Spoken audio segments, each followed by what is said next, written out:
Hi everyone, in front of me I've got a HUAWEI MediaPad T5 and let me share with you how to reset network preferences on this device.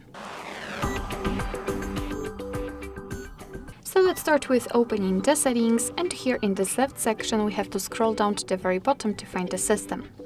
Now in the right section we have to tap on Reset, and as you can see on the second position we've got the option we're looking for. So let's tap on Reset Network Settings, and here your device is informing you, is pointing out what kind of sections it will actually reset. So just tap on Network Settings Reset, and here we've got also the information that this operation cannot be undone.